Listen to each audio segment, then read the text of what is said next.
Comme annoncé en titre, l'administrateur provisoire de la Société d'énergie et d'eau du Gabon a pris officiellement ses fonctions ce matin.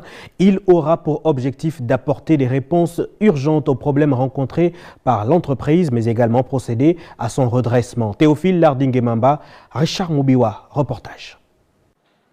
Est-il la personne providentielle, l'homme par qui le salut des millions de Gabonais en matière d'approvisionnement en eau potable et en électricité devrait passer? Des questions qui ne trouveront pas de réponse dans cet élément de 1 minute 30. Jean Liévin, Idoudou, prend officiellement les rênes de l'administration provisoire de la Société d'énergie et d'eau du Gabon. Plusieurs dossiers sur la table.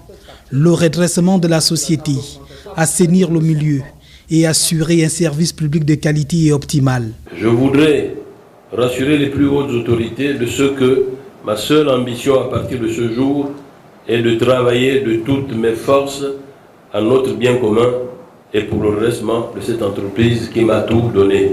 Plus que jamais, le défi est d'arriver à une efficacité absolue dans nos actions, aussi grandes puissent être les difficultés à surmonter.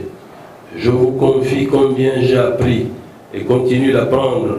Le navire SG prend de l'eau. Après le gilet de sauvetage lancé par le président de la transition, le soldat Idoudou devrait alors faire parler ses 32 ans d'expérience de boîte. La Société d'énergie et d'eau du Gabon est à la croisée des chemins. Le Gabon est notre pays à tous. Tout comme la SG doit être considérée comme notre bien commun.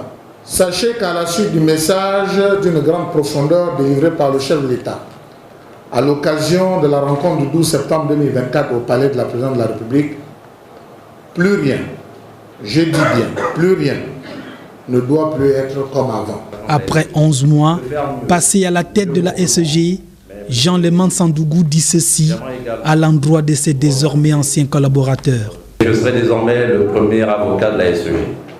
Parce que, comme on dit, ceux qui parlent ne savent pas, ceux qui savent ne parlent pas. Et moi, je sais.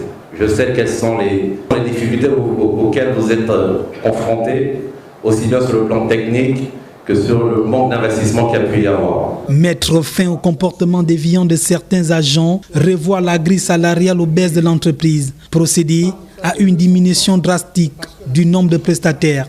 Jean Lévien Idoudou, qui bénéficie de la confiance du CTRI, va-t-il réussir où beaucoup de ses prédécesseurs ont échoué? La réponse dans 6 mois.